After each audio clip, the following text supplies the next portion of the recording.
Maybe it's not loud. There's no screaming, no obvious betrayal.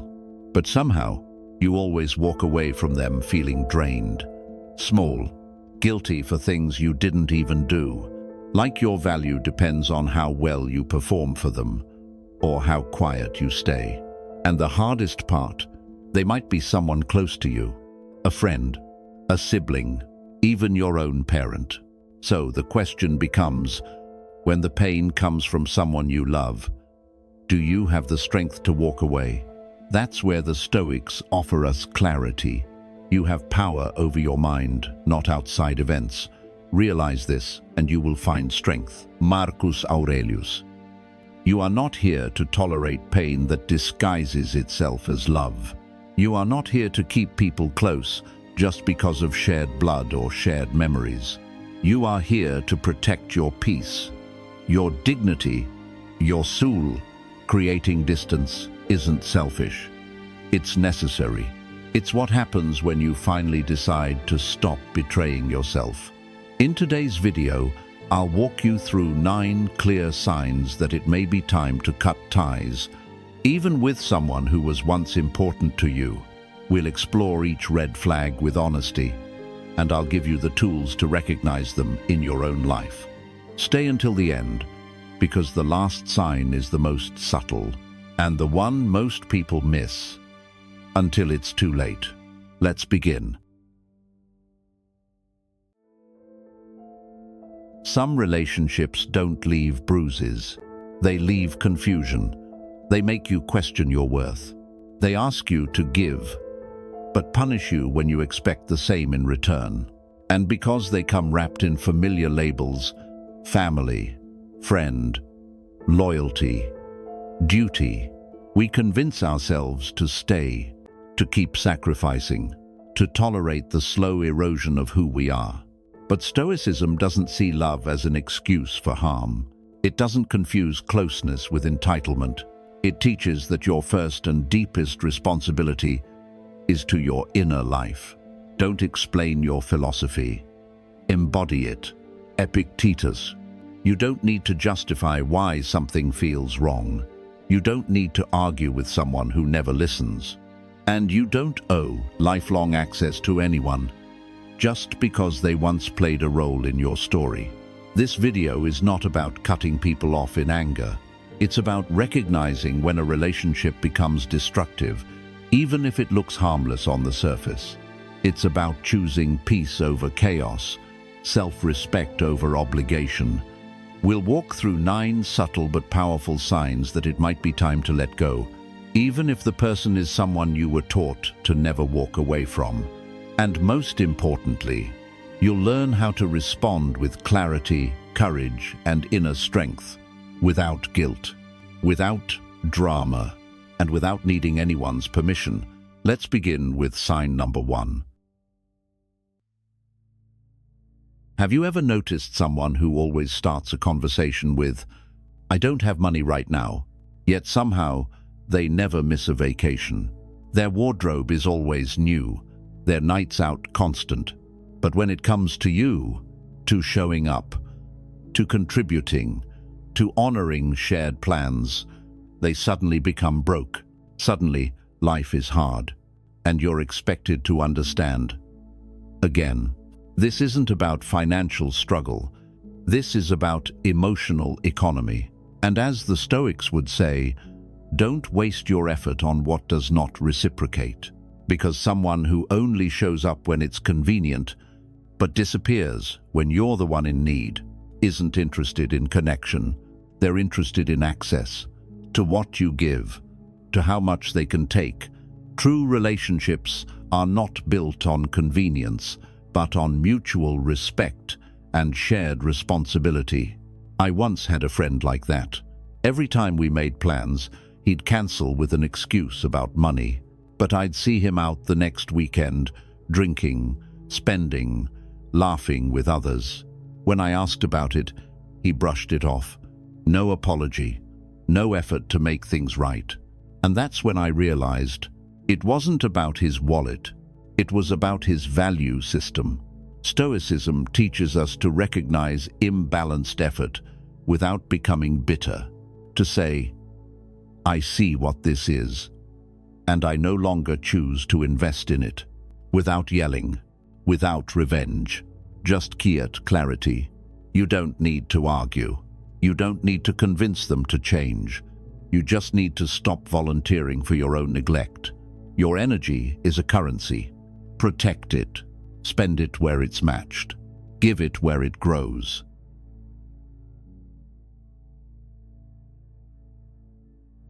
Have you ever felt like you're walking on eggshells with someone because any little disagreement turns into a full-blown war? It doesn't matter how small the issue is. They'll find a way to blow it up, and worse, they'll drag you into it. They'll say things like, "Whose side are you on? You need to back me up here." Suddenly, you're no longer just a friend. You've become a soldier in their personal war. What you're dealing with is not just an argumentative person. You're dealing with a conflict addict. These are people who feel powerful only when there's tension. They feed off emotional chaos because peace makes them feel irrelevant. To them, drama equals attention, and attention means control. But here's the truth. Real strength doesn't scream. It doesn't demand loyalty through fear. It doesn't need to win every fight. The Stoics understood this deeply. They taught that wisdom lies in emotional restraint, in choosing when to speak and when not to engage at all. If someone does wrong, the harm lies with them. Do not be drawn in. Epictetus. You don't need to respond to every attack. You don't need to defend yourself in every conversation. Sometimes, the most powerful move is silence. Not out of weakness, but because you've chosen not to lower yourself into someone else's battlefield. This is what Stoicism calls strategic detachment. You observe. You don't flinch. You refuse to be baited. And over time, you begin to see their chaos for what it truly is. A cover for insecurity, a cry for control, a loud attempt to feel important. If someone repeatedly pulls you into arguments just to feel stronger, that's not a relationship. It's a performance, and you don't have to play the part. Choose peace, even when it's silent, especially when it's silent. Have you ever had a conversation that felt one-sided, like you're speaking, but not being heard? You share something personal, maybe something heavy, and the moment you pause, they jump in with, "That reminds me of what happened to me." And just like that, you disappear from your own story. You feel invisible, not because you didn't speak, but because they never really cared to listen. I once had a friend like that. She could talk for hours. Work stress, relationship problems, childhood wounds. I was always there, listening, supporting, offering space. But one day, I tried to open up. I was dealing with anxiety at work, barely holding things together. And the moment I mentioned it, she shifted the conversation back to her day. No pausi, no empathy, just, "Yeah, I totally get it. That's how I felt last week when my boss." That moment stayed with me. Not because it hurt, but because it revealed something. She didn't want connection. She wanted a mirror, and I wasn't supposed to reflect pain. I was supposed to reflect attention. Stoicism teaches us that true connection requires presence, not noise, not advice, just presence. We have 2 ears and 1 mouth, so that we can listen twice as much as we speak. Epictetus. When someone constantly hijacks the conversation, when they never ask, "And how about you?" that's not friendship.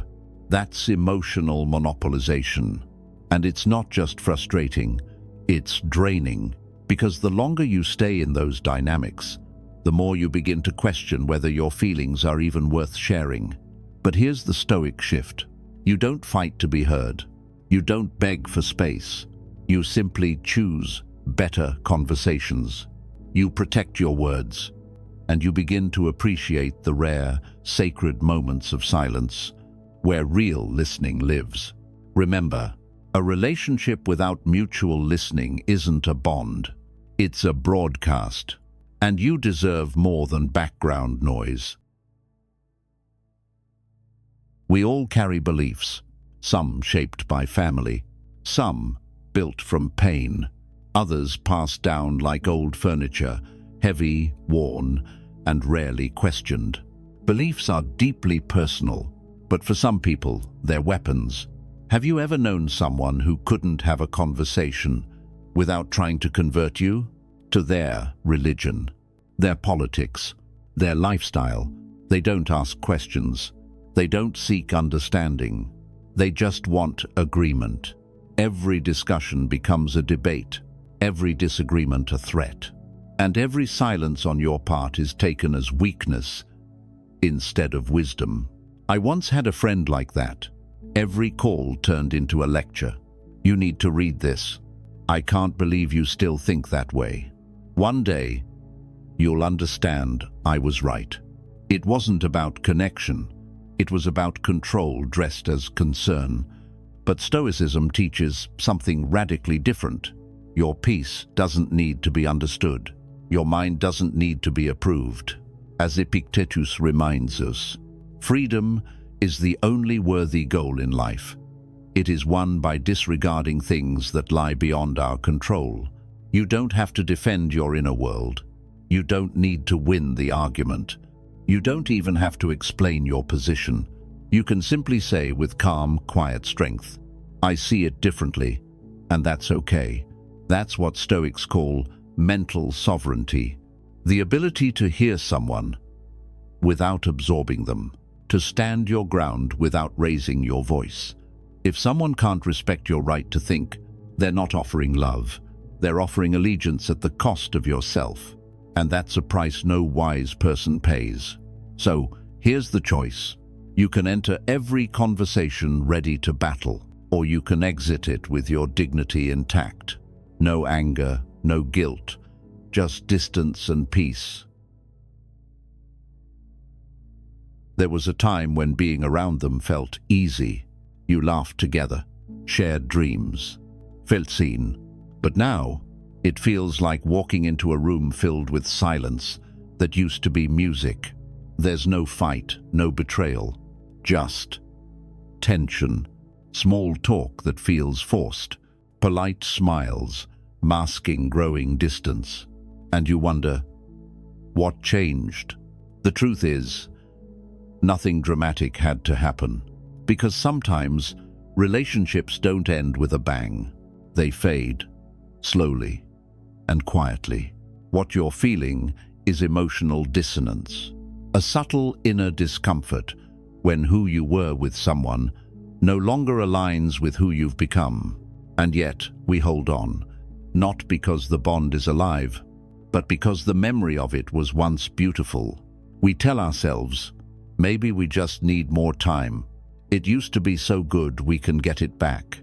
But here's what the Stoics knew. Only keep connections that are still alive. Don't cling to what has already passed.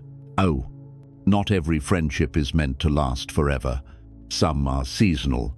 Some were meant to carry you through one chapter, not all of them. And it doesn't mean you're disloyal. It means you've grown. It means you've changed. And the rhythm that once synced now feels out of tune. Trying to force it only makes the silence louder and the guilt heavier. So what do? You honor what was. You accept what is. And you gently step back, not out of bitterness, but out of respect for both of you. Because holding on to something that no longer nurtures you is not love. It's resistance to reality. Letting go doesn't erase the past. It simply creates space for what's true now. And peace often begins with that one quiet decision. I release this because it no longer reflects who I am.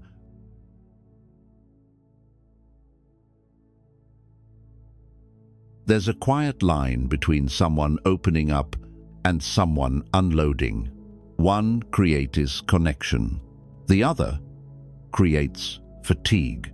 This is where Stoicism helps us draw a crucial boundary between emotional sharing and emotional dumping. Sharing sounds like, "I've been struggling lately. Can I talk to you about it?" It's soft, respectful. It gives you room to say yes or no. Dumping sounds like a storm, a downpour of frustration, fear, rage, that never checks the weather inside you. Every conversation begins and ends with their pain, not yours. They vent, they spiral, they exhale, and when they're done, they feel lighter. But you're left carrying emotional debris that was never yours to begin with. I once had a colleague like that. Every call was a crisis, every message a monologue. At the time, I was caring for a sick parent, barely holding myself together. But she never once asked, "How are you doing?" After ignoring 5 missed calls in one day, I finally wrote, "Hey, I care about you, but I just don't have the emotional space right now. Can we talk another time?" She never replied, and as the silence grew louder, so did my peace. Stoicism reminds us, kindness without boundaries becomes self-betrayal. You are not a sponge. You are not a therapist on standby. You are a person, and your emotional capacity is sacred. Here's a graceful response when you feel overwhelmed. "I hear that you're going through a lot, but I'm not in the right headspace to hold it right now. Can we revisit this later?" That's not cold. That's clear. That's Stoic self-respect in motion. You don't have to shut the door, but you do have the right to protect the air inside. Because peace is not passive, it's protected.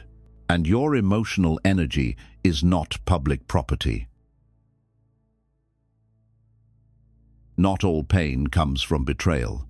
Some of it comes quietly, in the form of repeated disappointment. Not once, but over and over again.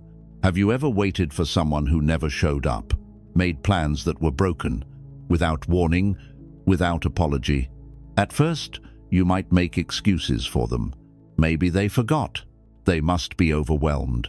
But over time, a pattern begins to form. They weren't too busy. They just didn't care enough to follow through. Because a promise is more than words. It's a contract of character. And character is revealed when no one's watching. Some people live by principles. If they say they'll be there, they mean it. Not because it's easy, but because they gave their word. Others live by impulse. They make plans based on mood and disappear when it no longer serves them. One life is rooted, the other floats. The Stoics would tell us, you don't control other people's integrity, but you do control what you allow near your peace. So what's the move? You don't chase them. You don't ask, "Why didn't you show up?" You don't beg for consistency. Instead, you remind yourself, I am not someone you can casually disappoint. Let your silence speak. Let absence be the answer. You don't need to teach someone how to treat you. You simply stop rewarding patterns that disrespect your worth. Some relationships don't break from explosions. They dissolve from erosion, from promises that died quietly, and trust that never grew back. Letting go of someone who repeatedly forgets you isn't cold. It's clarity. It's self-respect, finally rising to the surface. Some conversations feel like déjà vu. Same complaint, same problem, same emotional storm. Again, and again, and again. You listen. You offer advice. You try to help genuinely. But nothing changes. Not because they can't, but because they don't want to. What you're witnessing is called the complain loop.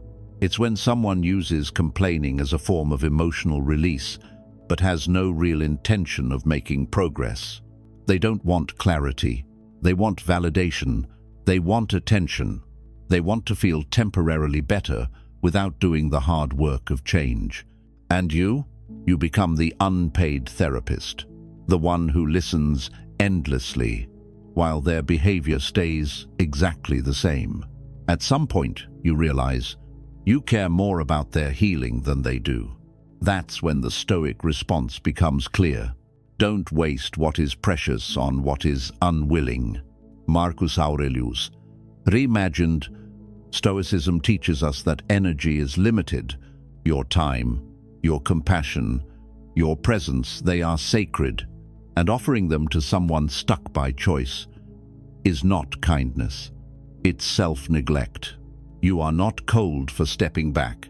You are not cruel for saying, "I've noticed we keep having the same conversation, but nothing seems to change. If you ever want real support to move forward, I'm here. But I can't keep circling this same loop with you." That kind of honesty, it might create distance, but it also creates clarity for both of you.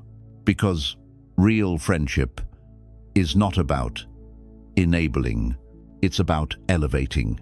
And sometimes, the most loving thing you can do is stop pretending that sympathy is the same as support.